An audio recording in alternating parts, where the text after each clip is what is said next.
You are listening to A Scary State, and this week we're covering Ohio. So, Kenzie. Yes, Lauren? Let's get scary. Okay. So. I have a scary story. Yeah. Stu is real. Stu is not a figment of my imagination, nor is he dead. Nor a ghost. Nor a ghost. He's very much alive. And he found solace in this sloth thing that I have that was up high, and then I moved it down low. And as I was standing on the chair after I had seen Stu freaking out, Of course, I saw that there had been a hole nibbled in the sloth, and all of its contents on the inside were thrown about. So do you think he was like in the sloth? Or 100% in the sloth. Do you think he was taking little bits to bring to like a little nest he has somewhere? I don't know. I didn't investigate that far. Oh. My friend was over, and I slowly crept off the table, looked under the fridge, and saw it. And so we came up with the plan that we were going to leave. Did you leave? I left. Oh no. I left, and I called the maintenance people. I said, there's a mouse in my apartment. And he was like, well, we can't do anything till Monday. And I was like, why? This is an issue now. And so he was like, well, I can go set traps. I was like, fine. Like, calls me back. I'm here. I'm not. Right. I left. I don't want to be in a house with a mouse, despite what Dr. Seuss says. And I was hoping that it'd be like the traps they had put last time, which like looked like a Hot Pocket container. Oh, yeah. Mm-hmm. And so if the mouse did get stuck, and I'm pretty sure it was also poisonous, it would be covered. Ah, what kind they give you this time? Like mouse Just traps? a fucking pad of sticky shit. Oh, I hate the sticky pad. And I'm like panicking as I'm being driven back to my home, and like, oh my God, I'm going to hear the death of this mouse. Yeah, I don't like the sticky pad. Like, I just would want him to be dead. Yeah. Immediately. The poisonous ones, I think, are a lot more humane. Yeah. And I mean, to be quite honest with you, I did not give two shits about humane. I wanted it gone. I'm sure. Whether it was dead or alive. I didn't care. I wasn't particular. Just out. It's really all I wanted. No, not awe. There's no awe in this. There's nothing awe about it. It's not great. You made such a wonderful home for these mice. It was supposed to be taken care of. Yeah. The holes were supposed to be patched up. Our water was shut off, and then afterwards, every time I turned on my shower, like black shit spit out. Oh. And I was like, okay, they just turned the water back on. But then it kept happening, and I was like, this is odd. But I didn't do anything. Gross. In our old apartment, they once turned the water off, and I knew they turned the water off. And I saw the sign that they turned the water off. But you forgot. But I forgot in the moment when I went to go wash my hands that the water was off. And Right. so I put soap in my hand and went to go wash my hands, and I couldn't. And I was like, oh. See, that's why it pays to be one of those people that wets your hands first. Yeah, I always tell Before the myself, soap. wash your hands first, and I never do. Or get them wet first and then do the soap. I never do. And then this is the issue I run into. It happens at bathrooms too with the stupid automated water. I can never get the water to work. And then you're there with soap on your hand. Yeah, and see, when that happens to me, I start clapping underneath it to try to get to work. Nothing works for me. Can't do that with you got soap on your hands. You could. It would just be gross. Yes. Yeah, so anyway, so I have a mouse that I'm trying to get rid of. Don't want a roommate. Yeah. So I barricaded myself into my room. Yeah, you sent me that Snapchat. Put up laundry baskets and blankets. And I swear to God, I heard it last night. I swear to fucking God. I heard something. But see, it's better than you thinking you're going crazy. Honestly, I don't think so. Because at least the mouse wouldn't be real. Right. You should have seen me. I was like, crap, I got to go turn off. I was afraid to turn off my lights because I was like, I feel like if the lights are on, it's not going to come out. Right. No, I would think that too. I was like, well, I'll just leave the lights on in my room. So I needed to go back over to my door and turn the lights off.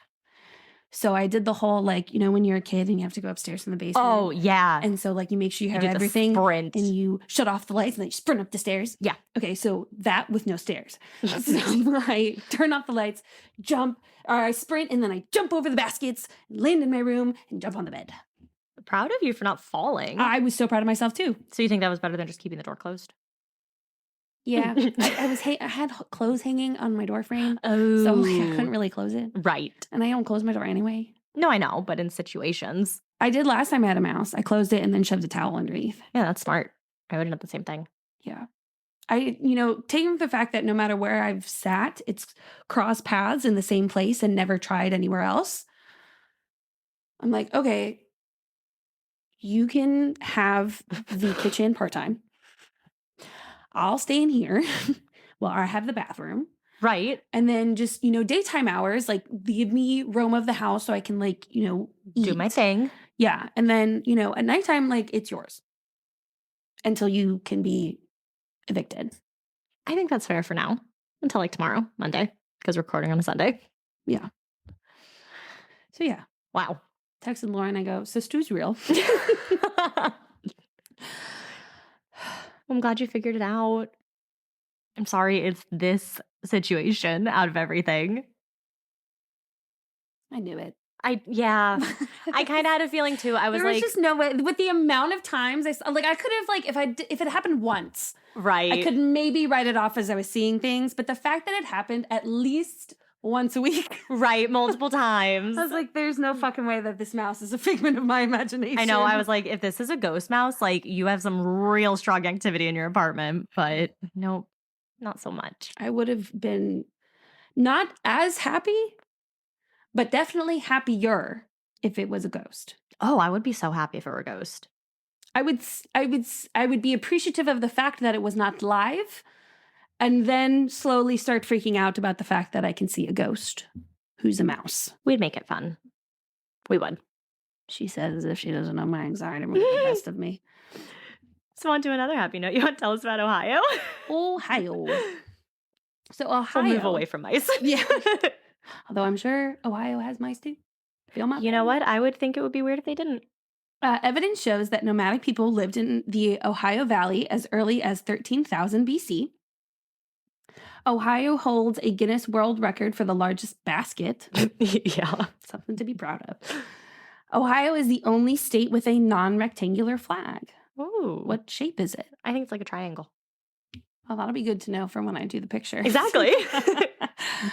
Maybe I can do a triangle as part of the clues for the state. Ooh. I like it. That's smart. Thank you. Look at you. So creative. So if that's a clue and you guessed it, good job. Yeah. Hopefully I remember to do it. Because I have to remember this from a week from now. Right. Anyway, known as the Gum Man, Chris Antes chews gum into different shapes and sculptures. He can do so in less than a minute and claims he's the only person in the U.S. that can do that. There is also a wall of gum, the wall behind the Made Right sandwich shop in Greenville. That sounds disgusting. That's so gross. The second largest concentration of the Amish are in Holmes County. I was thinking Amish country. Eric Walter broke the world record for the fastest joggle.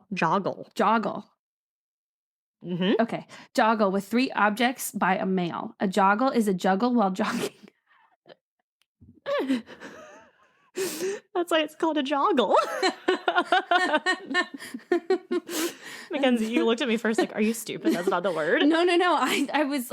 I thought that it juggle. I was like, well, maybe it's not spelled with a U like it's supposed to be because I don't trust myself in knowing how to spell anything. No, you would have been right in that situation. Well, I didn't trust myself.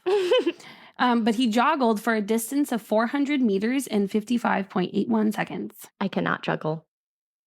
Mm-mm. No. Twinsburg, Ohio hosts an annual twins get-together, and it's actually the largest in the world. Oh, too bad they don't go to, where's the place with Twin Cities? Isn't it Minneapolis and something? I think it's somewhere in Minnesota. Because I feel like that's a missed opportunity. Well, because it's Twin Cities. Oh, yeah, Minneapolis and St. Paul. Right, but why not have... Because this place is literally called Twinsburg. Okay, but that's called the Twin Cities. Anyway. Yeah, but you'd have to be in 2 different cities. What 2 cities? I literally just said Minneapolis and St. Paul. Oh. So they could have a competition to see who could hold the largest twin festival since they're known as the Twin Cities. Yeah. So I guess it's the Twin Cities are Minneapolis and St. Paul, but I thought Minneapolis was St. Paul. No, I guess they're different places. I don't know. Anyway, Moving on. Here's a crazy twin story. Jim Lewis and Jim Springer. Why would they do that? Oh, because they were separated. Uh-huh. So they were separated just 3 weeks after their birth when their 15-year-old unwed mother put them up for adoption. God bless her. Wild that they were given the same name, and they finally reunited after being apart for 39 years. So first off, they only lived 45 miles from each other, one in Lima and one in Pica. In childhood, both enjoyed math and carpentry. Both married a woman named Linda, got divorced, then married a woman named Betty. Each had a son whom they both named Alan. Both men's sons worked as security guards and were avid smokers. The University of Minnesota actually invited them to do research and gather some data on the twins. I just thought that was a really wild twin story. So I know the research was done in Minnesota, but they grew up in Ohio. Which is why they finally went to the Twin Cities. See, now that would be cool. Separated birth, and one's in Minneapolis and one's in St. Paul. Yeah. That would be an even better story. There is a ghost town called Helltown. It has since been bought by the government, and today people claim that the government had to close the town after a chemical accident that caused many of the residents of the town to mutate. Mm-hmm. There's a book kind of like that. Oh. That it's like there was a nuclear reactor thing, and some of these kids randomly started to get powers. And one day randomly, all the people that were over the age of 14 disappeared. Forget what it's called. I read it in high school. Oh. There's also a legend that there's a decaying church here that has many upside-down crosses in it, and it is used for satanic worship. The river that caught fire was the Cuyahoga River. Prior to its cleaning in 1969, the river caught fire 13 times. Sparks from trains would fall into the water, and because it was so polluted, it would just catch and the fire would start. Avon is the duct tape capital of the world. It just so happened to be the home of duct brand. The duct tape festival is held here every year and features everything from duct tape sculptures, art, fashion, and so much more. The first Wendy's was located in downtown Columbus and opened in 1969. Wendy's is now the third largest hamburger chain in the world. I haven't had Wendy's in a long time. Same. The first plane built by the Wright brothers was in Dayton. The first traffic light was in Ohio. Thomas Edison was born in Ohio. 8 presidents are from Ohio. LeBron James and Steph Curry were born in Akron. Simone Biles was born in Columbus, and Steven Spielberg was born in Cincinnati. Jeffrey Dahmer and Ariel Castro were also known from Ohio or spent time there. Ariel Castro is so freaking scary. I don't know who that is. He, it's a story I'm sure you're familiar with. So these 3 women went missing, and they were found 15 years later. He had kidnapped them 15 years prior and kept them in his house, and that they were able to eventually escape. One of the girls had a daughter with him because he was awful. Oh, that was an episode of Criminal Minds. I know. I was watching that episode with you, and I was like, I think this is Ariel Castro. Oh, yeah. Yeah. Mm-hmm. There you go. There you go. So what you talking about, Willis? All right. So today I'm talking about the disappearance of Cynthia Anderson. Cynthia Cindy Anderson was at work one day where she worked as a legal secretary for the Neller and Rabbit Legal Center, a law firm in Toledo, Ohio. As she's hard at work, she hears a knock at the front door. Due to her being the secretary, she gets up to see who it is. She looks to see who it is, and surprisingly, it's a man she doesn't recognize, but being at work, she opens the door to let him in. This is when a nightmare situation takes place, and the man lunges at Cindy, chasing her through her office as she runs for her life to get away from this mystery man. But she's just not fast enough, and he catches her. He torments, abducts, and then murders Cindy. At that moment, she wakes up gasping for air as she slowly starts to come back to reality and thankfully realizes it had all been a nightmare. Another nightmare. Another in the series of nightmares that 20-year-old Cindy Anderson had been having for the past year. For the past year, she'd been having multiple nightmares about her getting abducted by a man and murdered, always waking up right after that part. Her sister recalls that she would often hear Cindy telling her mother, quote, "He murdered me, Mom," before going back to crying in her mother's arms. Her sister once said, quote, "One morning while I was getting ready for work, I overheard Cindy talking to my mother. I do believe that the dreams could have been a premonition of fears that Cindy actually had in her subconscious at the time."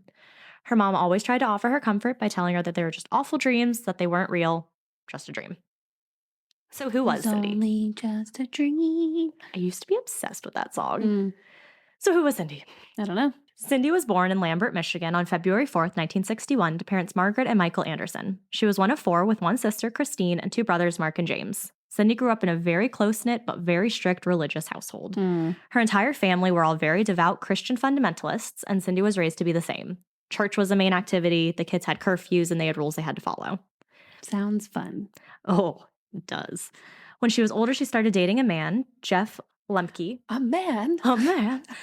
And the A two, white man? Of course. I literally found it was just like talking about this guy she was dating. And so I said, dating a man, question mark, name? And then I found it. The two planned to eventually attend William Tyndale Bible College in Detroit together, a school that Jeff was already attending. Her boyfriend and most of her social circle were also devout Christian fundamentalists. Her father, Michael Anderson, described her as saying, quote, "She was a very quiet, obedient type of a girl. She never made waves with either myself or her mother, and she had lots of friends. She was the type of daughter that you just enjoy. I mean, just a wonderful young girl." She was excited about this new chapter of her life as she was planning within the next 2 weeks to quit her job where she did her legal work as a secretary at the law firm in Toledo, Ohio, to attend the college with her boyfriend. But her family started to worry just a bit, because they're very religious, when she started spending more and more time on her makeup, something that she had never really cared about before. She also started dieting and skipping meals. And this is a quote her father said. I don't really love it, but he said, quote, "She was becoming like a debutante. She was spending a lot of time on her face and herself, and she'd skip breakfast for that reason." I don't like the whole debutante part. I was going to say, I don't condone the skipping a meal, but I mean, treat yourself. Right. Nothing wrong with wanting to feel good. Yeah, and I'm not great at makeup, but sometimes it's just fun to do. You're great. I'm getting a lot better. You are. Thank I'm very you. impressed. Thank you. I'm using like 2 or 3 colors. Whoa. I know. That's wild. It is wild. I know.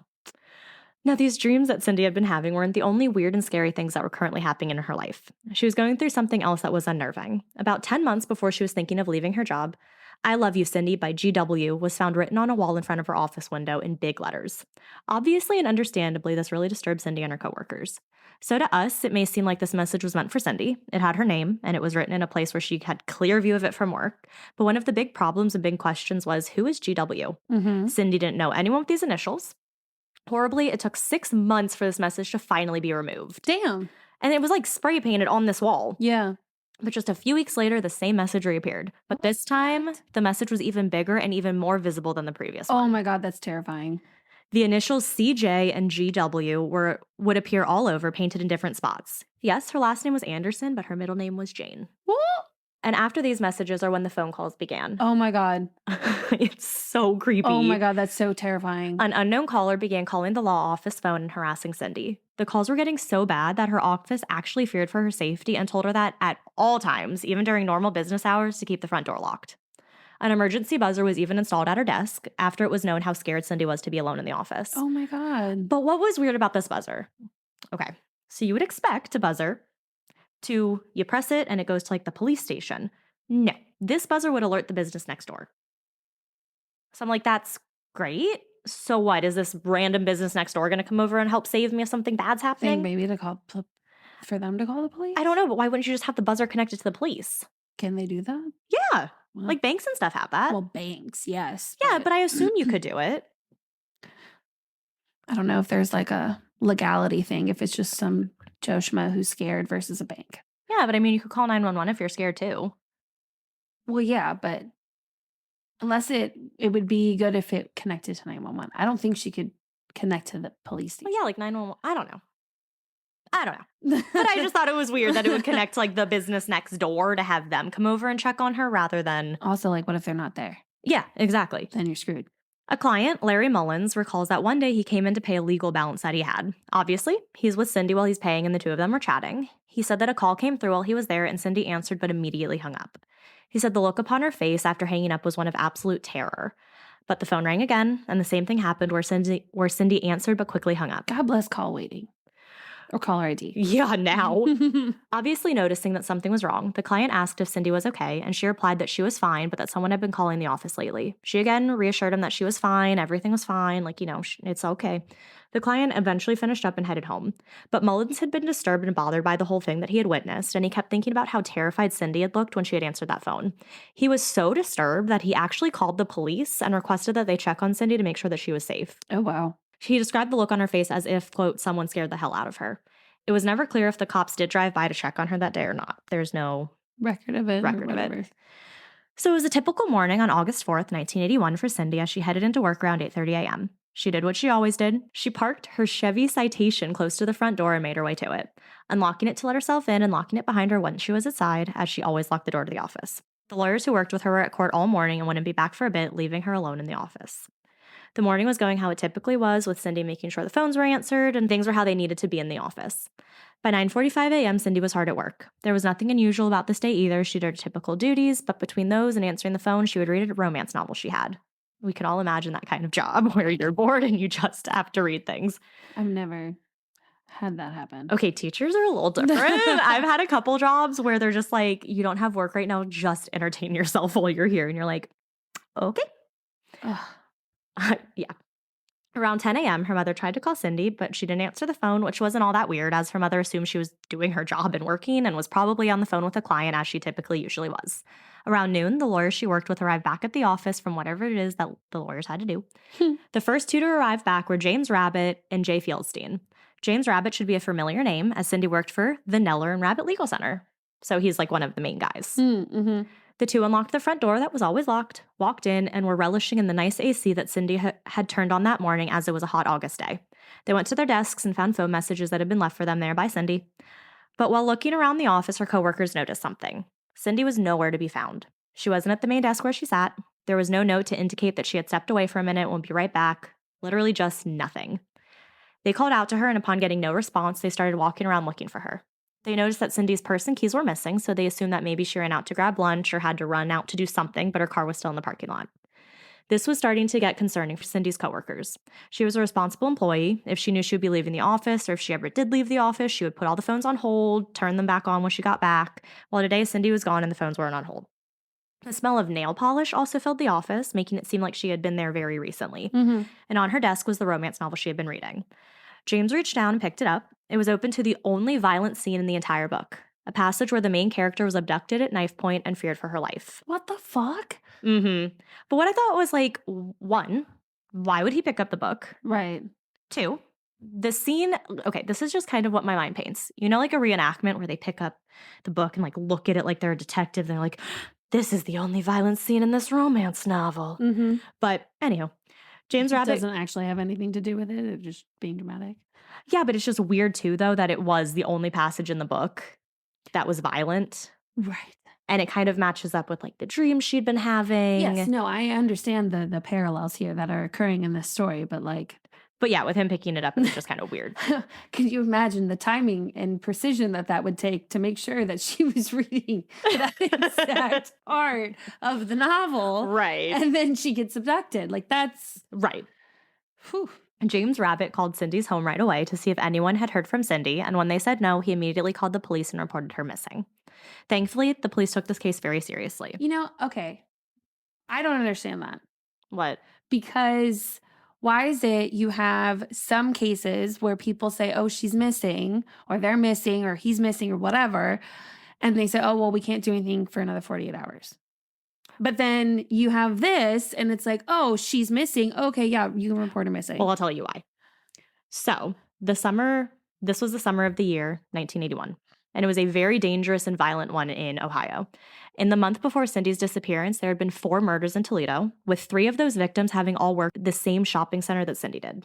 Oh. So the law firm was in like a strip mall type of place. Mm-hmm. So 3 of those 4 murders that had been happening in Toledo happened there. Oh my. So they were wondering if maybe this was a connection. So Yeah, that's yeah, why yeah. they just really dove into it and started to investigate this case to see if they could find a connection. Okay. So of course, there was also the possibility that Cindy just up and left. She was an adult, so she was technically able to come and go as she pleased, but there was nothing in her background to suggest that she would voluntarily run away. Mm-hmm. She was excited to start a new chapter in her life at a new college with her boyfriend, so the fact that she was missing was very concerning. She'd Mhm. already given her 2 weeks at the law Right, and office. and all the other shit that was happening to her. Right.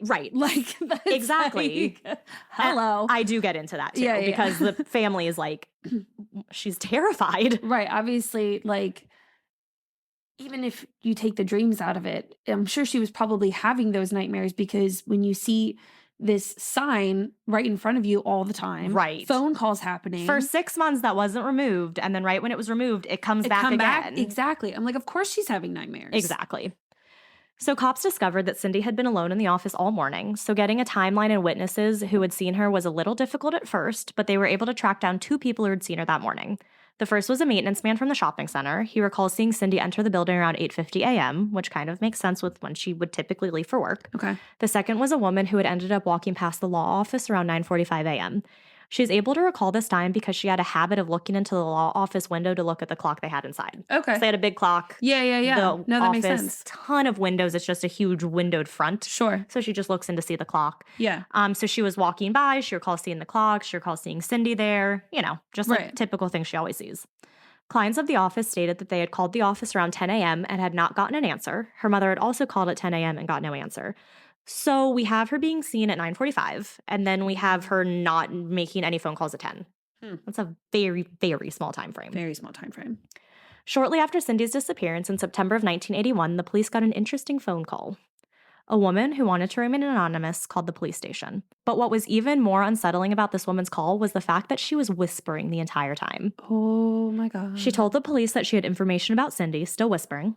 This lady informed police that Cindy had been held in the basement of a white house, and that there are 2 houses side by side that are owned by the same family. She said that the parents who own these houses are out of town and that their son is the one who is holding Cindy hostage. What the fuck? Of course, the police pushed for more information about the houses, maybe an address, but the whispering woman got scared and hung up. But later that day, she called back. Again, only speaking in whispers. And again, the police tried to get more information out of her, and again, she abruptly hung up. The police did what they could with the extremely limited information they were given. They tried to find the houses that the whispering woman mentioned, driving up and down neighborhoods, looking at different blueprints, housing information to see what families owned what houses. But even after all of this work, visiting libraries and, law offices, everything, they had no luck. But soon another potentially helpful hint came out when the man who wrote the love messages on the wall, GW, came forward. Oh. He explained that conveniently, the Cynthia he claimed to love was meant for another Cynthia, not the one who's currently missing. He was found to not be connected at all, and no charges were filed against this innocent man. Okay. But I want to mention something that I found. Okay. On January 4th, 2009, Unsolved Mysteries received an email from a woman who wanted to shed some light on the whole spray paint CJ and GW thing. Mm-hmm.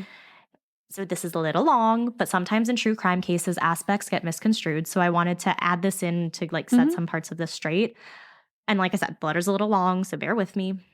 This is the letter that Unsolved Mysteries received after their episode about Cindy aired. It said, quote, "It really bothers me that you still have the GW part of the story included. That part about the spray painting, my name is Cindy Betts. At the time, my name was Cindy Jones. GW was Greg Wazinski.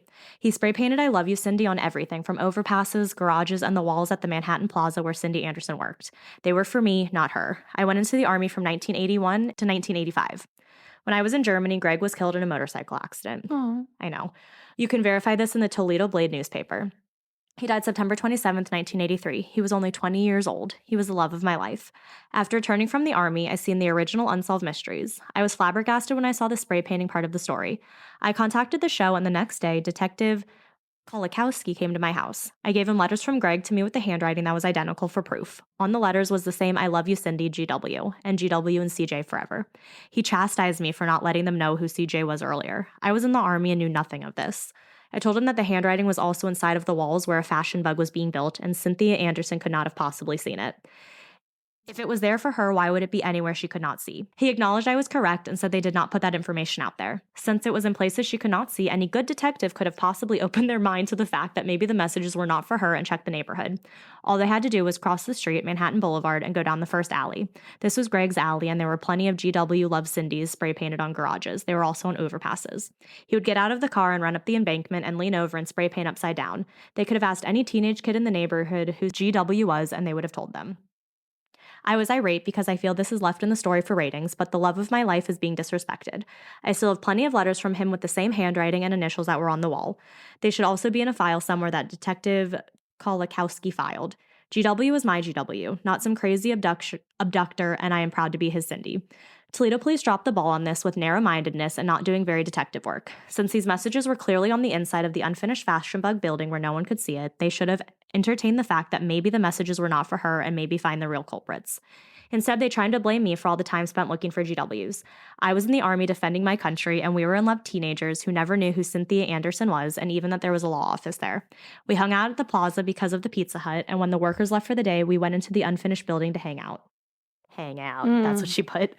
That's what teenagers do. This story needs to be updated with the fact that the spray painting had nothing to do with the story. I would be glad to send copies of my letters with postmarks to anywhere you want to send them for handwriting analysis. I believe good journalism should contain the truth, not just exciting possibilities to make a story more juicy. Thank you for your time. Proud to be GW's real Cindy. Aww. I know. It's so sad. But it does show those messages weren't meant for Cindy. But I can also see why she would have been frightened, not knowing like the additional Sure. information behind them. But if she couldn't see them, how did she know that they were there? No, so she could see the ones on the wall in front of her building. Oh, Those ones okay. were very, very clear. But there were also some that were hidden in that fashion bug. Oh, okay. Right. Okay. So they were all over the place. So he saw it, But yeah, so they're saying like, she could see it from her office. part of it. No, the whole thing. So he wrote, "I love Cindy" on the like wall in front of her office. But then he also had written it in other places. Okay. And in all those other places are not places where Cindy would have seen them. Right. But so she if doesn't know that, they- obviously. Yeah. So she sees this message to her, who she thinks is to yeah. her. And so that's like adding her to like, Well, and on top of it with having the phone calls too. right. Like that doesn't help. Like And the like in dreams. isolation, if you just had that, okay. But it's also like you have that and she's having this going on. Like it's not far-fetched for her To connect them. to connect them. Right. Yep. But it's also sad that like even though they know that this is no longer true, Yeah. they still thought to include it.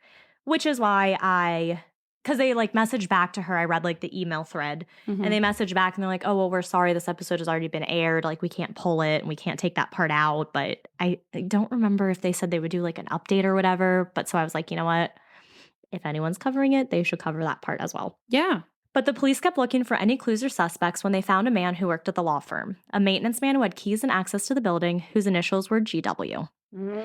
But he was questioned and determined not to be a suspect, which happens a lot. Police continued to interview all those who worked in the law office. Almost everyone was able to confirm that Cindy's fears kept growing over the past few months, in part to her dreams, the spray paint, and the harassing phone calls, like we just said. Right. But no one had any idea or insight into what might have happened to her. Her family, friends, and boyfriend were all questioned, and they all also explained how Cindy's fears were increasing each day, fears that someone was stalking her. But they all also said that she was excited about college and she was excited about moving on in her life. She was also really close to her friends and family, and they never believed that she would voluntarily run away either. And detectives were inclined to agree. Cindy hadn't taken anything with her other than maybe her purse. Her bank accounts hadn't been touched, no money had been withdrawn, and her social security number had never been used anywhere. Detectives had also been made aware of the frightening phone calls that Cindy had been receiving. They tried to do something with that information, tried to track it, really tried all they could, but they were unable to develop any leads as to where the calls were coming from or who they were coming from. It also seemed that the mysterious calls to the office stopped after Cindy went missing, Oh no. which is creepy. A large-scale search was launched in the surrounding area to include the shopping center where the law firm was located, but nothing at all was found. When nothing was found in the immediate area, the search was expanded to now include any dumping grounds in the area and all throughout the city, but still nothing was found. Oh my. At this point, it had been months, and cops had really exhausted any and all leads. A $10,000 reward was proposed, but even with that, for years there was no progress on the case. Detectives were pretty confident that Cindy had been met with foul play, but again, there was no evidence to prove that one way or the other. So let's go over some suspects in this whole case. An unnamed convicted murderer who was imprisoned in Ohio was considered, but no connection was able to be found between Cindy and that man, so nothing came from this. The criminal had also never been publicly identified. Okay. Yeah. Interesting. Yeah.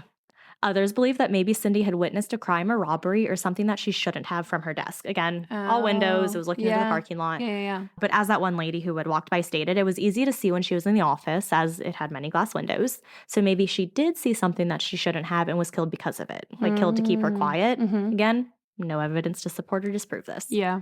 A few years later, in 1995, a man was brought upon the police's radar. A man named Richard Neller. If that name sounds familiar to you, it should. Cindy worked for Neller and Rabbit Legal Center. Oh. He was an attorney and was Cindy's boss at the time of her disappearance. So how did he come upon the police's radar years later? Well, in June of 1995, Richard Neller and 8 others were arrested in connection with a cocaine ring that police believed had been operating in Toledo since 1978. Richard was close friends with a man named Jose Rodriguez, the assumed ringleader. And he wasn't just Rodriguez's friend, he also acted as his advisor with his drug business, because remember, Neller was a lawyer. What federal prosecutors believed is that maybe Cindy overheard a conversation between the two men that she wasn't supposed to hear. Oh no. One where they talked about their drug deals and what they were planning on doing. So in order to keep her quiet and keep their little secret, they abducted and killed her. While Rodriguez was on trial for these drug charges, a witness testified against him, saying that Rodriguez had confessed to killing Cindy, and he had done so, quote, to send a message to Neller, who didn't represent him well at a previous trial. But this confession was unable to be confirmed. Oh, no. But as much as they tried to find it, there was no physical evidence that linked either Neller or Rodriguez to Cindy's disappearance, and both drastically denied that they had dramatically. Well, because the word was, I wanted to use vehement, yeah. I can't pronounce it, so I was like, nope, we're gonna change that word. So they both really denied it, that they didn't have anything to do with her death. Police even received a tip from a jailhouse informant about Cindy's body being dumped around Perrysburg Pond. Of course, following up on this lead, the police conducted an intense search of the area, but unfortunately, even after the search, there wasn't anything to indicate that Cindy had ever even been there. It appears the information from the informant had been faulty and that the person had only been trying to get a reduced sentence. Rodriguez and Neller have remained as persons of interest, but neither have been charged in Cindy's disappearance, though both are currently serving sentences in prison for drug trafficking. Also in the 1980s, bodies started to turn up. It was May 14th, 1980, and Thomas Gordon and his girlfriend Sandra Podgorski had just kissed goodbye in front of Sandra's house after a date the two had had. This is when Sandra and her boyfriend Thomas Gordon were abducted off the street. Their pair were forced into Gordon's 1973 Nova and were driven to a field off Rabb Road in western Lucas County. Gordon tried to escape, but he was shot to death. Trigger warning, Sandra was then raped and stabbed multiple times. But being such a smart and brave woman, she played dead. Gordon was placed in the trunk of the car, and Sandra was left in the back seat of the car. The car was then abandoned off McLean Street in North Toledo. But Sandra survived, and when she was rescued, she was able to tell investigators that she had been attacked by 2 black men. After the murder of Gordon, there were 6 more murders. Connie Thompson, Scott Moulton, Denise Sitikowski, Daryl Cole, Stace Blahnik, and Dawn Bax. 12-year-old Dawn Bex had been found in an abandoned theater. Trigger warning again, she had been raped and bludgeoned. So a weird coincidence, in 1981, a woman named Cheryl Bartlett had begun talking about the awful nightmares she had been experiencing. Nightmares about her being shot, or nightmares about her being shot and raped. These nightmares got so bad that Cheryl actually didn't like leaving her house alone. Well, one night, she was walking to meet her boyfriend after he got off of work. She told her boyfriend, Arnold Coates, when they finally met up, that she just had this feeling in the pit of her stomach that something bad was going to happen. Well, as the two were walking back from Kroger's, where her boyfriend worked, the two were stopped by a gunman who demanded money. Another man quickly showed up, and the two abducted Cheryl and Arnold. The two then forced Cheryl and Arnold into a garage. They had only one bullet, the bad guys, so they forced the couple to embrace and then shot them. Cindy was shot in the back, just like what her dreams had shown. Thank God the two survived, and they were able to relay the information to the police. Oh my God. Yeah. So I could have done a huge deep dive into this one, but I won't go too far into it because we may cover it in a later Ohio case. And this whole case in and of itself could be a whole case. But after much police work and investigations, DNA was found by the suspects connected to these rapes and murders. That DNA came back and it was linked to Anthony and Nathaniel Cook, 2 brothers who were responsible for the murders of 9 victims in Ohio in the 1980s. So they were prime suspects for the abduction and possible murder of Cindy. But after intense questioning, the 2 denied any involvement in her case. Another theory, though it is pretty unlikely, is the small chance that Cindy maybe did run away voluntarily. Perhaps she never had those terrifying dreams and never received any phone calls and had made it all up in a way to distract people from her plan to run away. Actually, that's kind of smart. It is kind of smart. I mean, it is. But clever. Her family and a lot of her friends are just like, I just don't think that's what happened. Maybe that's the point. Yeah. I mean, you don't want people to think you just ran away and come look for you in that sense. Right. Her father also passed the theory that maybe something occurred which caused Cindy to lose her memory. He said, quote, if she is out there, we want her to know we love her and we certainly want her to come back, whatever the case may be. The door is open. We certainly want anybody and everybody that could possibly help in the situation to do so. Unfortunately, both her mother and father have passed away without knowing what happened to their daughter. And I'm so sorry, but we also don't know what happened to Cindy, as this is still an unsolved case and Cindy is still a missing person. But even after all these years, her family still holds out hope that she is still alive somewhere. At the time of her disappearance, Cindy had brown hair and brown eyes. She was 5'4" and weighed 115 pounds. She was last seen wearing a white dress with pink stripes, cinnamon brown legs pantyhose, and beige open-toed sandals. She has a chickenpox scar on her forehead and a fishhook-shaped scar on the inside of her right knee. If you have any information at all about Cindy, please call the Toledo Police Department at 419-245-3111 or 419-245-3340 or 419-245-3151. We'll put all of those in the show notes. But that is the disappearance of Cindy Anderson. Wowza. Right. That's wild. Yes. So no one knows what happened to her. There are so many crazy, wild, crimey things related to her and related to the time frame in the area. It's just wild. Like, what could have happened in those 15 minutes that she was seen and then she wasn't answering phones? Obviously, the possibilities are endless. The possibilities are endless. I don't know. I don't know either.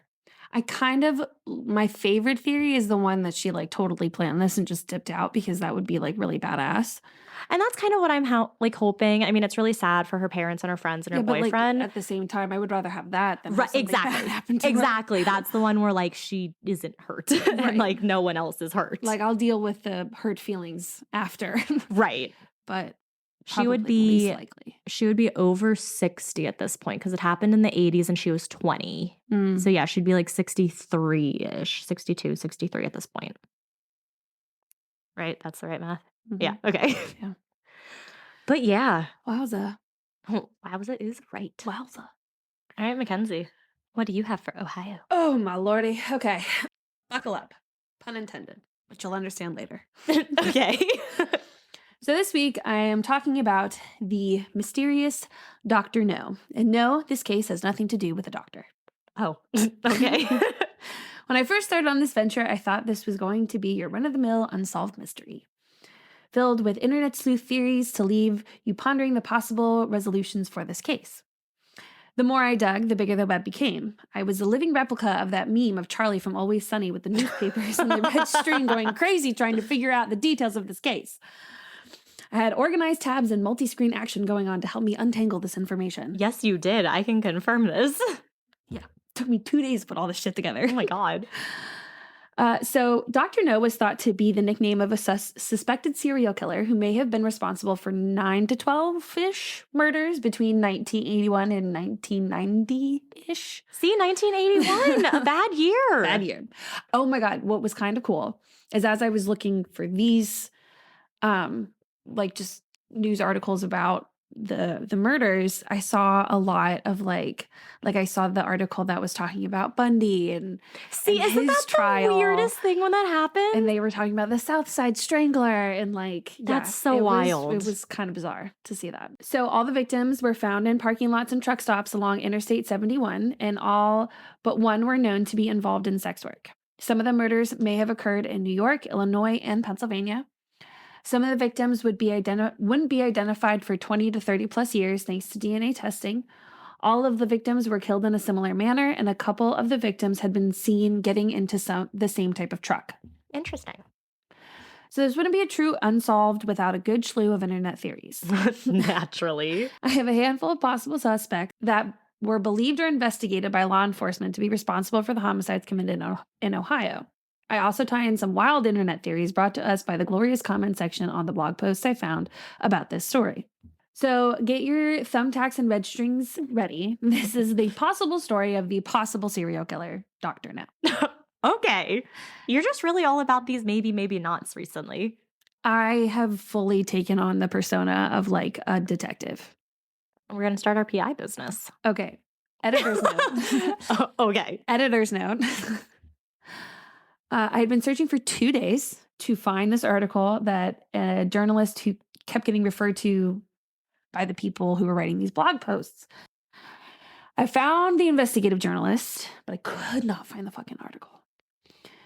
And I kind of thought after a while that it was being made up. But Unsolved Mysteries, they were literally quoting from this guy's article. And I'm like, where the fuck did you find this? Right. That's what I thought for a little bit with the whole email thing. I was like, where did you find this? I had to go to a blog that had all these comments. I had to scroll through the comments to find a guy who mentioned the email and click on the link, which brought me to this thing where I had to scroll down. Yeah. Yes. I clicked on another blog post of a fandom, scrolled down to their links, found the unsolved one, saw this guy, Googled his name. Oh my God. A lot of work goes into this. So, good news. Finally today, literally today, April 2nd, 2023 at 10:23 a.m., I finally found the article. And Mackenzie was supposed to come over at like 2 and she messaged me. She's like, Maybe still a little working. bit later. It was helpful in providing information about the victims that other newspapers at the time of the murder had not provided. So I'm really excited about it that I found it. It's from Michael Burns, who's received like a Pulitzer Prize for his investigative journalism. Wow. Being an investigative journalist would be terrifying, honestly. Oh, 100%. Oh, like that one guy who was arrested in Russia? Mm-hmm. Yeah. Yeah. That's scary. Scary. But the article was titled Body Trail Prompts Fear of Serial Killer. And it Oh. was published March 10th, 1991 in the Columbia Dispatch. So here we go. On June 16th, 1985, Marcia Matthews was found beaten and barely alive along I-71 in Richland County near Mansfield. She was 25 years old and from Akron, Ohio. She was known to work from the Union 76 Plaza north of Mansfield. A truck driver had discovered her body less than a mile away from the truck stop at 5:30 in the morning. Paramedics found a faint pulse and rushed Marcia to the hospital. Unfortunately, she died from her injuries 2 hours later. Oh. Marcia had been found fully clothed, severely beaten, dying from her head injuries, and investigators were unable to tell if there had been any sexual assault because of her profession. Up until the early 1990s, police believed that she was the first victim in the series of murders. On July 20th, 1986, Shirley Taylor, 23, of Pulaski, Virginia. So shout out Southwest Virginia. Pulaski. It's right next to Radford. Oh. Yeah. Cross the bridge and then you're in Pulaski. That's how you know where it is, because you said that. I was like, oh, Virginia, yeah. Yeah. That's our Walmart was in Pulaski. Oh. Well, then I've been there before. Yeah, you have. So she was found half naked behind a 3-foot-high concrete traffic barrier on the westbound exit ramp leading to a closed public rest stop off of I-76. Shirley was found only in a black camisole. Her underwear, pants, and shoes were never found. Oh. Shirley had been badly beaten with a blunt object, and ligature marks around her neck indicated that she had been strangled. Mm-hmm. She was last seen at the Union 76 truck stop in Austintown. Other sex workers in the area who knew Shirley said that she had been solicited over the CB radio by a trucker going by the name Dr. No. Sex workers in the area would often go to truck stops looking for work. Some would communicate with each other via CB radio. They often had some sort of handle they used, not their real names. Interesting. Detective Jeff Burlingame of the Medina County Sheriff's Department said, quote, "We found at least 5 guys who call themselves Dr. No, and anybody can use the name. The guys change their names every week." Ew. At this point, police had not linked the 2 murders. In fact, aside from the article by the investigative journalist, I only found mentions of Shirley and Marcia's name included in newspaper articles at the time. On December 4th, 1986, a truck driver found the partially clothed body of 18-year-old April Barnett, also of Akron, Ohio. She was found at a rest stop along I-71 in Ashland County. She had been strangled and left in a grassy area near the highway. She was also known to have worked at the Union 76 truck stop in Austintown and went by the CB handle Tongue Taser. Tongue taser? Teaser. Sorry. Either one. Either one. Sergeant Roger Martin said, quote, "We found her clothes 70 miles down the road towards Columbus, one piece at a time. Not all the pieces of her clothes were found, and it was around this time that investigators began to wonder if these homicides could possibly be linked and committed by the same person."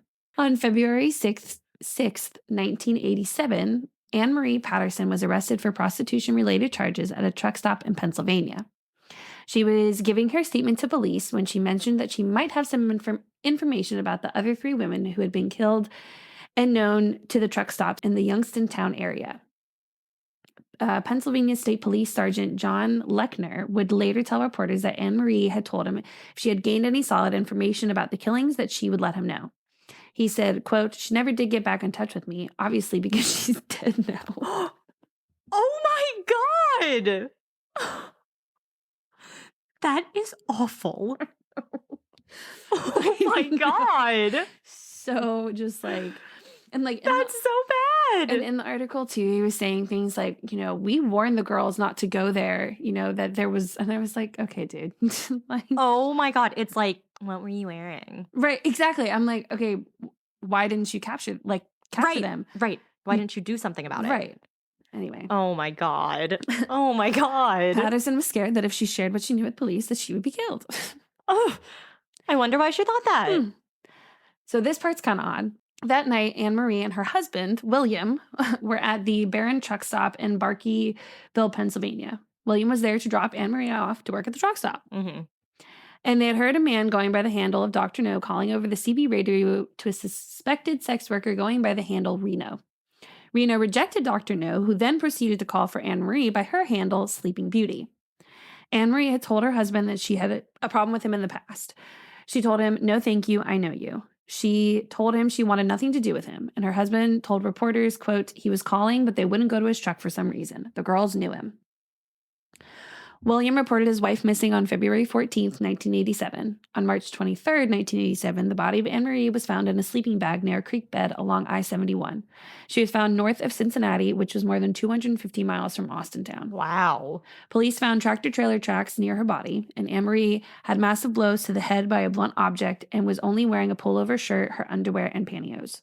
Her body was badly decomposed, so it was difficult to determine if there had been any sexual assault. The autopsy showed that she was 6 months pregnant at the time. I'm like, that's like pregnant. Yeah, That's you're like showing definitely pregnant. showing pregnant at that point. Like, damn. So it was at this point that police began to search for the trucker Dr. No as a possible suspect in the investigation. In late March of 1987, some investigators were not 100% on board with the idea that these cases were connected. Detective Burlingame, I don't know if I'm saying his name right, but whatever, said, quote, "How many truckers are there? There's just a lot of people out there who could have done it." Warren County Sheriff James Collins does believe a serial killer is responsible for all the victims because all were found near a highway, last seen at a truck stop or rest area, and had been beaten and or strangled. Joe and I stopped at a lot of rest stops through Ohio as well when we were doing our trip.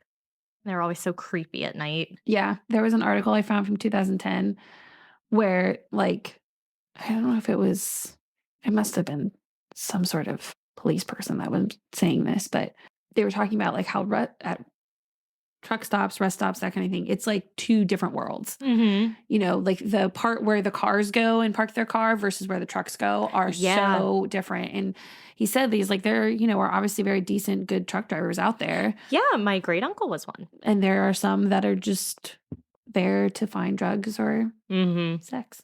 So it's interesting. It's a whole system they got going on. The whole thing I remember from Ohio, this is my only thought of Ohio. We're driving from whatever state we were coming into from, coming to Ohio from. Joe was sleeping in the passenger seat. It's nighttime. I'm driving, listening to a creepy podcast, as always. And we go over the bridge that brings you into Ohio. And I just remember entering in, and there's all these trees and this like moon shining down, and it's super foggy. And I was like, this is the most terrifying thing I've ever seen. My kids keep singing something about Ohio. There's got to be some TikTok or some shit going around with Ohio in it because they keep singing it. And I'm like, I've never hated Ohio so much in my entire life. You're going to have to find it for the meme. I am going to have to find it. I mean, I'm sure if you ask your kids, they'd be like, we will tell you everything. No, because then I'm going to have to explain why I'm asking. You can just ask and say, like, I've just heard you guys singing it a lot and I'm curious. It's a little too late for that because the amount of times I was like, please. Oh, for the love of God. Stop. Yeah, it probably wouldn't work too much now. Ugh, no. All right, sorry, go on. Anyway, Collins had told reporters, quote, "I'm not saying we have a serial killer, but we certainly will look into that as a possibility and coordinate our investigation with other departments. The method of operation and circumstances match." Collins was working to get all the investigators and police agencies to pull together their information to check the possibility that the murders may have been committed by the same person. By April, representatives of 4 sheriff departments, the FBI, the the Bureau of Criminal Investigations, state police, and the city of Willoughby met at Mount Gilead to compare their notes. An FBI spokesperson told the Cincinnati Enquirer in late April of 1987, quote, "Investigators at the meeting were not aware of anything that categorically linked one homicide to another. I'm not aware of anything that forensically links these homicides. It's premature to talk about them being the work of one man, one killer. Homicides of prostitutes who work truck stops is not something that all uncommon around the country." Right. Yeah. And at one point, the guy, the state trooper guy from Pennsylvania had said that he had like given information to like the Ohio police. And he's like, yeah, like they're not really working it, but like I told them everything I knew. And I'm like, oh my fucking God. Right. So the FBI was analyzing the deaths of Shirley and Marcia to see if there had been any similar deaths around the country.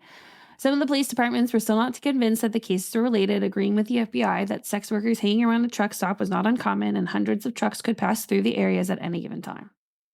The 4 victims I just talked about are the names that constantly showed up across sources during my research. As I continued to find newspaper articles written about the murders, sometimes there would be an additional name that I did not see nor found in any other article.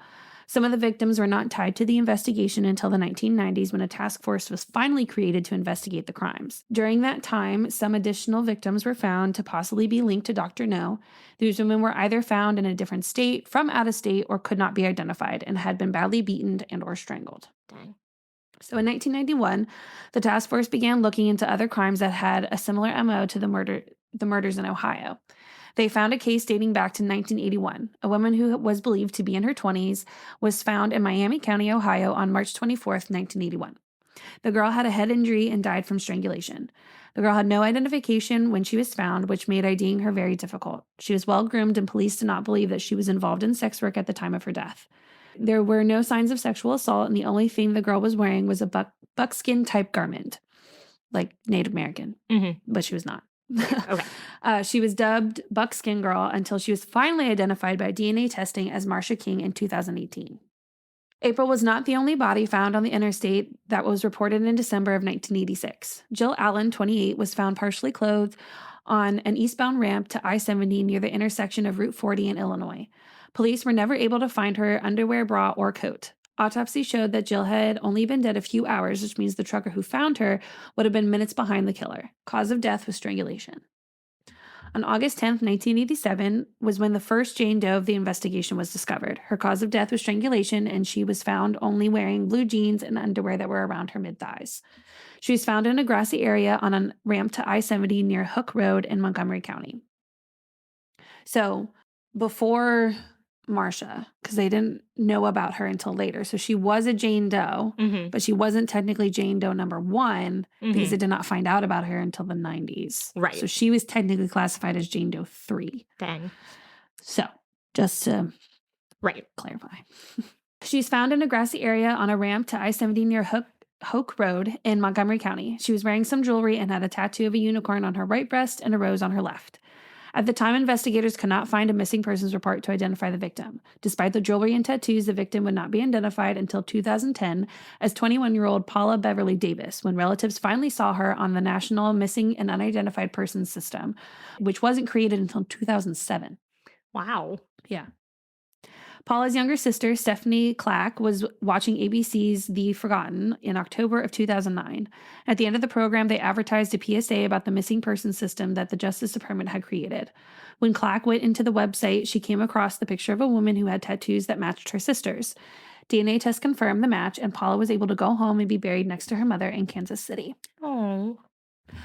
Also, that's always what I think about when I watch like the most recent unsolved mysteries, like on Netflix and stuff, where they put like, oh, if you have any information. Right. I'm always like watching it. I'm like, I wonder if like anyone who sees these, like if it's, helped like it kind of has in some of these cases. I've heard about it helping, like some cases we've read or whatever. It's like, because of the unsolved mysteries episode, like someone's come forward and has been like, I do have information. Things have gotten solved that way. Okay. Yeah. It's always in the back of my mind. So in November of 1987, 19-year-old LaMonica Cole was reported missing by her pimp, Derek O. Mims, which I thought was interesting that Anne-Marie, it was her husband, who was very obviously her pimp.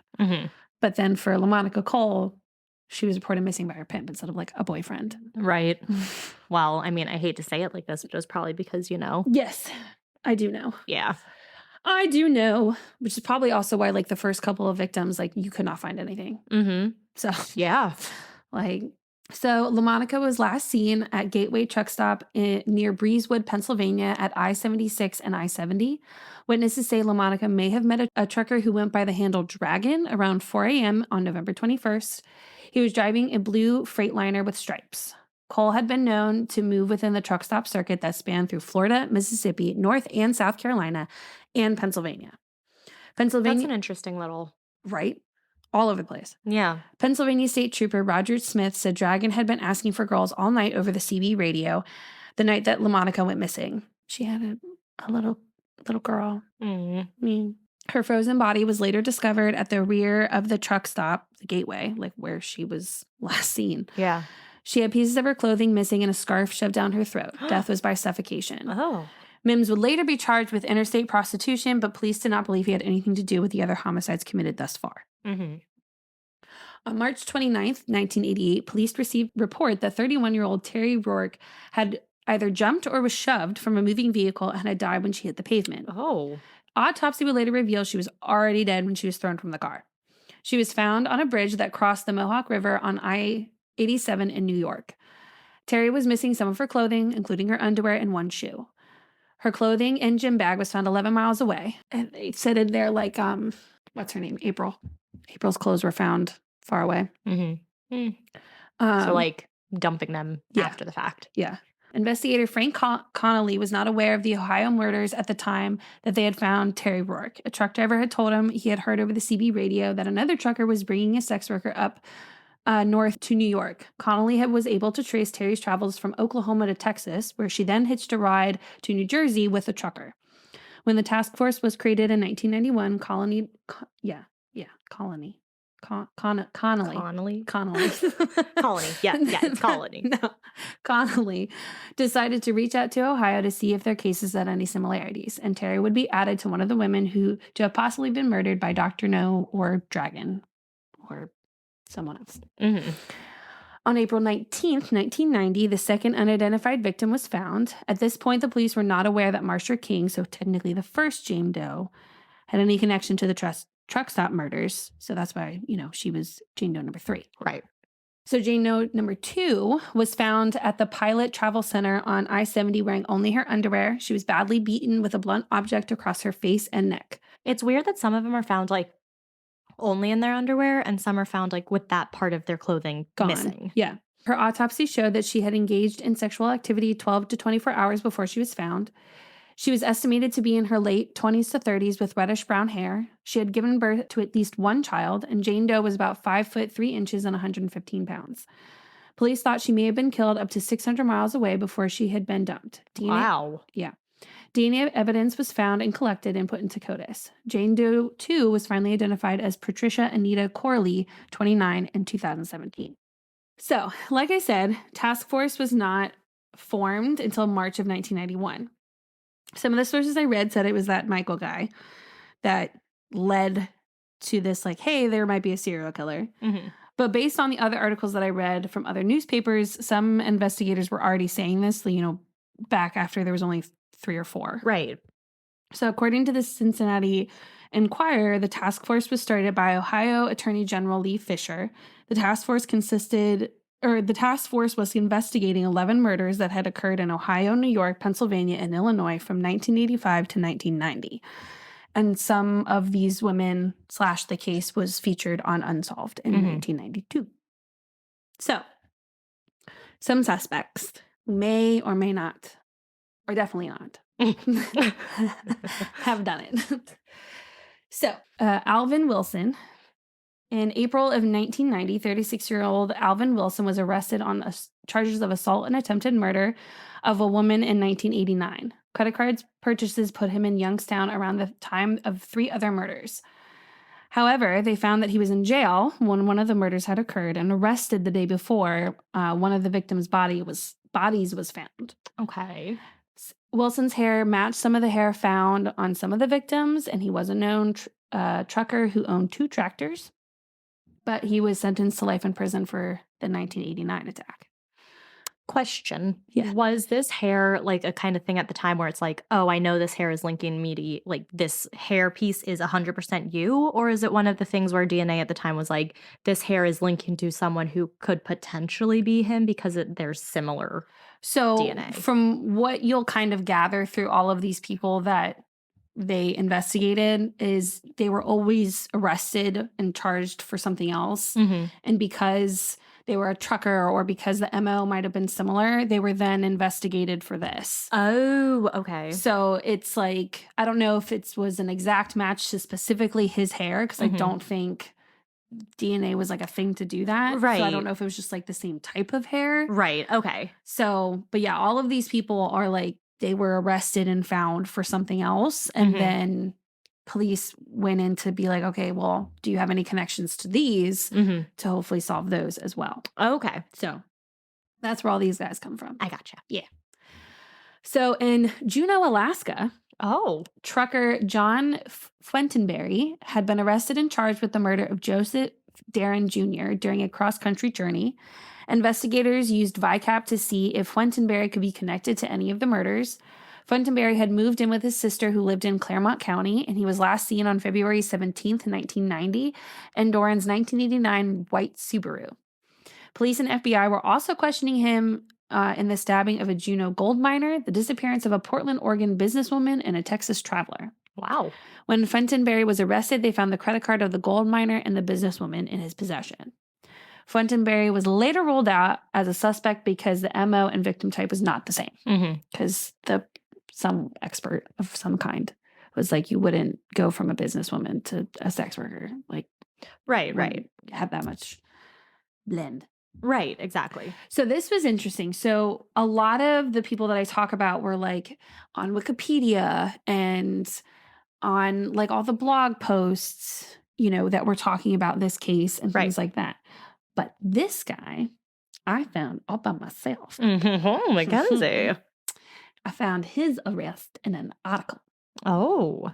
So Lonnie Spells, 30, had been a truck driver who was arrested in August of 1992 for killing a woman who was a sex worker in Tennessee.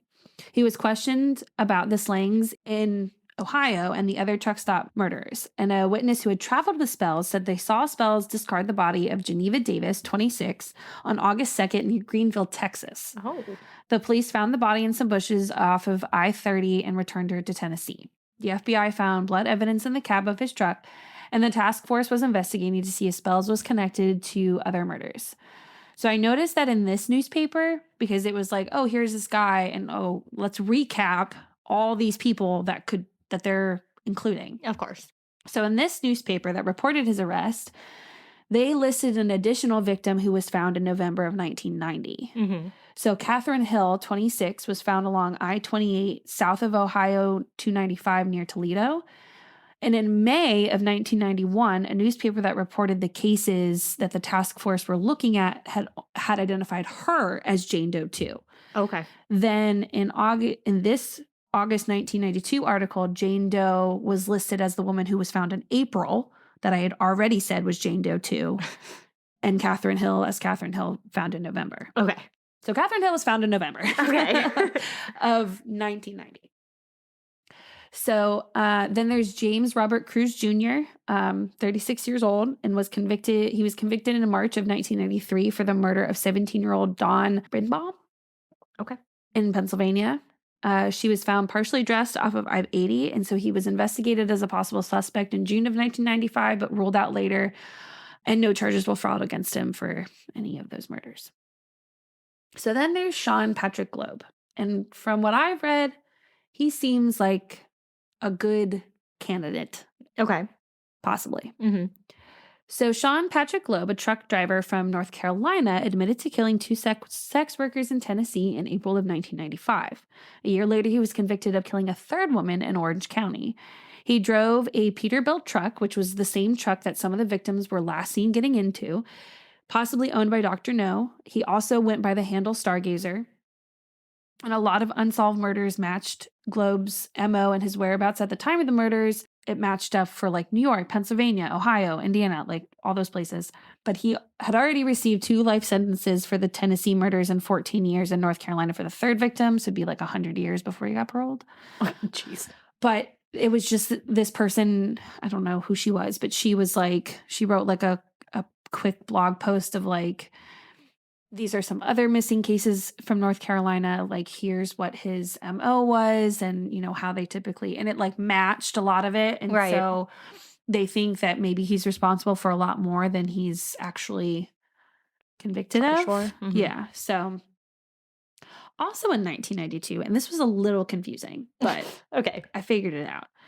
So in 1992, a former truck driver, Dennis Hetzel, was charged in the death of Sharon Lynn Krudensky, 43. Investigators were able to match a bite mark to Hetzel that they had found on her. Oh, Mm-hmm. that's very Ted Bundy. Right. At first, he was not considered a suspect in any of the other truck stop murders, and Sharon's body was found along I-80 and partially cloaked. She was originally classified as a Jane Doe until 2010 when DNA testing was able to match her to a missing persons report from Florida. She had also died of blunt force injuries and was found in April of 1992. Although Hetzel was extradited to Texas in 1995 for the rape of his daughters, Oh, God. of which he was convicted, but before he could be charged with the murders, he was killed and died in prison. So then that kind of brings us to Samuel Legg, because Samuel Legg is Ew, the one. We knew Sam Legg. Oh, yeah. In 2019, they matched his DNA through like a familial match Ooh. to a rape that had occurred in 1997. Okay. Upon that, they then found that his DNA matched the DNA found in Sharon's murder. Interesting. So then he was charged for that one. Mm-hmm.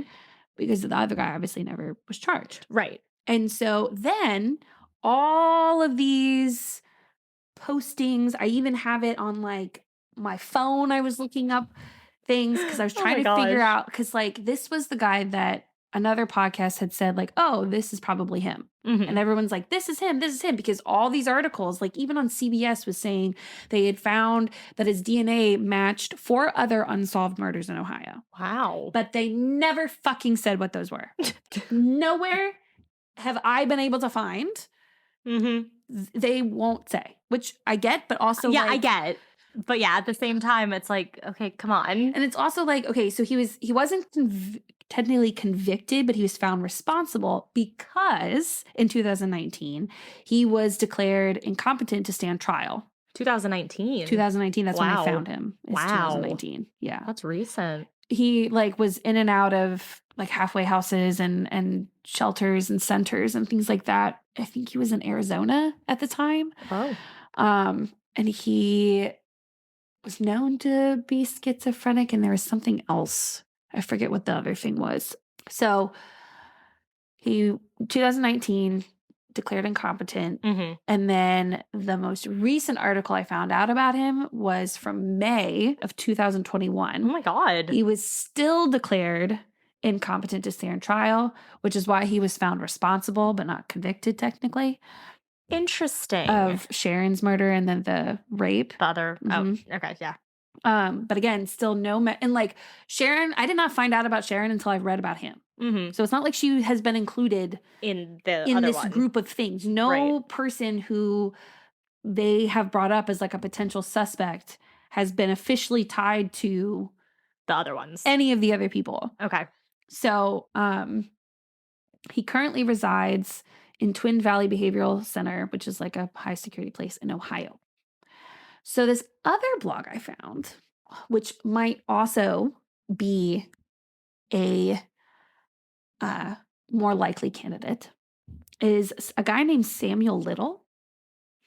I think I've heard of him. There's no way we haven't heard of him, although I hadn't heard of him. But there's no way we haven't heard of him. I haven't heard of him. But he's I'm surprised he doesn't have some sort of true crime documentary out did he already. come out recently? I think so. Yeah. I can't remember the date off the top of my head of what the date of the article was, but I definitely think it was like 2013, like recently in the last couple of years. Yeah, because it sounds familiar, like at a time that we would have been hearing names. Yeah. So apparently he had confessed to 93 murders from 1970 to 2005. Oh my God. The FBI has been able to verify 50. 50. Notice I didn't say that one word. I said verify. Corroborated. Oh. Verify. He did confess to killing a Cincinnati woman in 1981 named Anna Stewart. And this would place Little in Ohio as the same time as King, who was Jane Doe number 3. Okay. He was known for going after sex workers and drug users. Mm-hmm. So this person was like, maybe it's him. And apparently she had like tried to get information, like Freedom of Information Act from the FBI and things like that. But she wasn't able to. And she like had put the contact information, which I can pull that up to get the number for later. But it was just like another person who's like, maybe it's this theory. And so when I was reading about this on unsolved mystery or unsolved.com. This website is fantastic. Of course, comments upon comments upon comments of theories of who the person might be. Like a lot were in agreement of the Sean Globe guy. Mhm. Some were like just sharing about other missing persons that are like from, missing from truck stops or were last seen hitchhiking with truckers and, that kind of whole association thing. Right. And then some people were like, well, maybe he's this type of person and maybe he's that type of person. So, all the above. So there's a few that I wanted to share. Oh, yeah. And some were like people who were commenting, talking about the truck stops that they themselves had worked at. Oh. Like this one person was talking about how she was in Colorado. She had like met up with a guy. She ended up escaping, but definitely like a freaky dude, like made her really uncomfortable. So this other person said, you need to check my ex. He was a security guard and also drove long haul trucks that were refrigerated. He now lives in Vegas, because someone was saying something about the person being in Vegas. And Unsolved like commented on it, was like, please contact us. This one person was talking about a serial killer who had killed sex workers in Grand Rapids, Michigan. The person was thinking like 12 girls, basically like we need to get this fixed. Yeah. Like we need to do something about this. Oh, so this one person said, theory, guy was a local driver killing these women. Look at the pattern. It was on his route. He may have been having problems at home with his wife. And someday we will find out who it is because they will find his trophies when or after he dies. Or theory number 2, we as a truck mechanic had the access to the truck overnight, may have had an avid client of his and not his truck. But I thought it was interesting because there's like a picture of a map and it really all is like one loop kind of thing. I bet it wouldn't be hard, maybe. It might be able to work, where cops could maybe look into companies who had those routes and then be like, who were your employees who did those routes, and then narrow it down somehow that way. Pretty sure someone else also said that. So a lot of people, like I said, were just commenting about people who had gone missing or reported missing, some in Ohio, some elsewhere. So Peaches said, I was a prostitute working in the truck stop at the I-65 mile marker in Belleville, Ohio with Marsha Matthews at the time of her death. I was kidnapped by a driver back in the early 80s. He called himself Cool Breeze. He drove about 2 miles back down 71, pulled over on the side of the highway. He raped me and told me he would kill me if I resisted in any way. He was a blonde man about 35 to 40 years old. I remember the passenger door had no handles or window crank on the inside, so that once I closed the door, I was stuck. Ooh. Marsha was a beautiful person. I will forever miss her. I may have been with the killer. I saw what he did to Marsha. I went to the hospital. It was horrible. I will give all the information I have if someone would just ask me. And then Unsolved again commented and was like, hey, message us. Let us know what's going on. We're asking. And so this one person who was a truck driver said that he had met a young woman with the CB handle green eyes. She had asked to borrow his radio, and she called out to someone with the handle of Dr. No. And he got into the kind of truck that, what's his name has? Sean Globe. Interesting. Yeah. Then this other girl was like trying to connect these two cases between someone in Vermont and Maryland. Oh. And then, okay, so then Jackie gave some, I think, helpful information. She said, first, let me say I'm a female truck driver. A black or dark blue Peterbilt is 95% of the owner-operator, which is the kind of truck that a lot of girls were seen getting into, and one of the ones that Sean has, or Mr. Globe has, or whatever his name is. This article restricts this action to inside Ohio. I'm curious if they have found any other victims in other states. If not, then it's a local regional driver. That narrows it down significantly. The pattern of dump sites shows a loop he is driving locally. What produce or reefer required industries have this route? Right. The only thing that throws me off is that jog east of Columbus, sort of out of the way. Maybe he was going home. Odd. Picked up a random shift. Yeah. She's like, I could give a shit about his pathetic trophy fetishes or hidden mommy issues. Those damn mommy issues. So then there was Kitty. Kitty is crazy. So this one person early on was like, oh, maybe it's, a Jack the Ripper wannabe. But then they were also saying, what if it's like an ex-police officer, FBI, who knows the profile of criminals? He might not be looking very tough. He's also not wealthy, considering he took the jewelry. Mentally disturbed, possibly. His mom could have been a sex worker. Or it just seems like people who have mommy issues always go after sex workers. Or, strong women. So, I mean, I think you have to be a strong woman to be a sex worker. You really do. You really do. So Kitty commented and said, I highly doubt that. Your total profile of the killer is inaccurate, and it was probably more than one person involved, not necessarily disturbed, just on a mission to make money and send the women home. They were murdered in the way they were in order to throw people off from the real intentions as to why they were murdered and by whom and from whom. And then she said, you and people are expendable throwaway objects, can sell anything nowadays, which I did not care for. And then she said, the killer has knowledge of Navajo Indian medicine ways and may carry quartz crystals and fur feathers with him. He may pray to the Gila monster, the great lizard. He may do something to women's eyes or eyelids. All this must be done at night, perhaps during a certain moon phase. Usually their ceremonies involve more than one person. Taking the jewelry gives him a link with the women. Why? How in the world? I don't know if she was being satirical and just, do you hear how you sound throwing out a random... Or if she's being a bitch or crazy. Well, because I'm thinking how would you know if he has knowledge of these Navajo ways? Right. That's what I was like, that's wild. So people don't like Kitty. I can see why. And I don't think I much care for Kitty. One person said, this person, Jenna, she goes, Kitty, you're full of it. Go troll somewhere else. This isn't the place for that. Which I agree with. Yeah. But there was more that Kitty said. The responses back to her are so fucking funny. So this one person listed a whole list of names of women who were still missing. Mm-hmm. And this was posted 2016. So all 6 missing, all deceased women, possibly by a serial killer in Ohio. And that was in 2007. Kitty goes, oh my God. The name Dr. No suggests the snarkiness. Chinese smugglers of women or children. Investigations cost a lot of money. Some types of people will say that these women did it to themselves. The guilty parties look for people lying about these women and talking trash about them. Prostitutes often get jealous of each other, and many are capable of murder, even forced to do it. Whatever these women have in common should be looked into. But then that could get you killed. They're probably also couriers of information, among other things. If they were in trouble with the law, that would get them snuffed out by some people are paid off to look the other way. It's a money world. And Risk goes, Kitty, please go away. Your nonsense does nothing for these threads. Some of these people might actually be serious, but you are a moron. Go troll somewhere else. Gang up against Kitty. Yeah. I was like, damn, that's funny.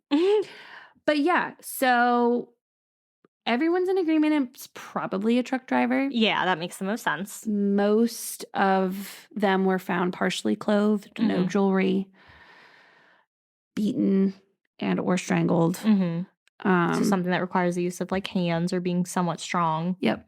They were known to be near truck stops. And yeah. Wow. So, but like I said, none of the people that I named, they don't have any actual legitimate suspects besides the fact that a couple of them were solicited by Dr. No. Right. And that's the only part where Dr. No comes in. No other. I only found it for those 2 cases of possibly seen or last known with. And then obviously I found a couple of comments. Yeah. Of possible Dr. No's. Wow. So it's so creepy with the trucker handle thing because it's just there's no way to know who this person is. Yeah. And so many people could potentially, like you mentioned at one point, go by the same name. Yep. And so it's not like you can narrow it down to be oh, who's this trucker? Some people have said that they've seen Dr. No, says he has dark hair. One article said something about him being, I forget I don't know if they said Middle Eastern or something else. But that was the only place that I saw it. Other than that, the only thing I got was dark hair. There was no skin color. Which is at least 50% of truck drivers are going to have dark hair. There was no age necessarily. Yeah, they have nobody. They're not even 100% sure these are technically connected. They're just strongly convinced they're probably right. There's likely. A lot of evidence that could show that they could potentially be connected. It's all circumstantial enough that you're I could see it. Right, because it's when you listen to ghost hunter things, you hear a voice and it gives you the words that they're saying. You're oh I could see that. Yeah, I could see that. So, unfortunately, no one has been, and there's like a lot out there like About this. just because it is so easy for a truck driver to pick up someone somewhere and drop them off somewhere else. Absolutely. There's a lot of people who are still missing, a lot of people who are still unidentified, a lot of people whose cases are unsolved because, you know, like even a couple of these victims, like, you know, one's from, I think she was from like Arkansas, and she was found not in Arkansas. Right, because it is easy. You just get into the truck and it takes you wherever you're going. Yeah. Or wherever they're going. So there you go. That's Dr. No. Damn, 2 unsolved cases in Ohio this week. Well, I saw that you put a disappearance. I said, well, she's going to do a disappearance. I'm going to do an unsolved case. La-dee-da. Which, you know what's funny? Disappearances and unsolved cases are like hand in hand. Pretty much the same thing. Yeah. Because mine was a disappearance, but it was on unsolved mysteries. But mine is like unsolved murders. Yeah, this one, they just never found her. Yeah. I don't necessarily like a disappearance, if you will. Right. Yeah. Disappeared and was not found. Lost, but not found. Right. I like unsolved murders. I like just the weird things. Yeah, I was a little thrown off when you all of a sudden said something about waking up from a dream. I was like, this is not where I expected it to go. That was what I was hoping. And then it was a little anticlimactic in the end that we don't know what happened to her. I know. See if her dream was right. I know. Or the book with the opening to the scene of like the girl being abducted at knife point. I could see if it was me, because I'm going to make it the most dramatic. Of course, yes. I would flip to that page and leave it there. If you were like running away. No, if I was the killer. Oh. And I wanted to make it like well, then he would have had to know the book, because apparently it's like a romance novel, and that's the only violent part of the book, which I read 900 times. They really want you to know that's the only violent part of this entire book. And so they mentioned that like a couple times. And so you'd have to know the book to know that there's like a violent scene in it. Yeah.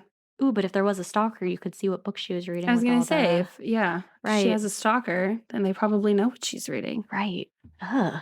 Well. How bizarre. Ohio. How bizarre. Ohio. Thanks for listening, people. As always. Follow us on things. The Instagrams, the Facebooks, the Twitters. Like us on Spotify. Like us on Spotify. Rate us. And... what? Yeah, I don't know. I'm really tired. Well, I guess we'll end it there, so stay scary. Stay safe.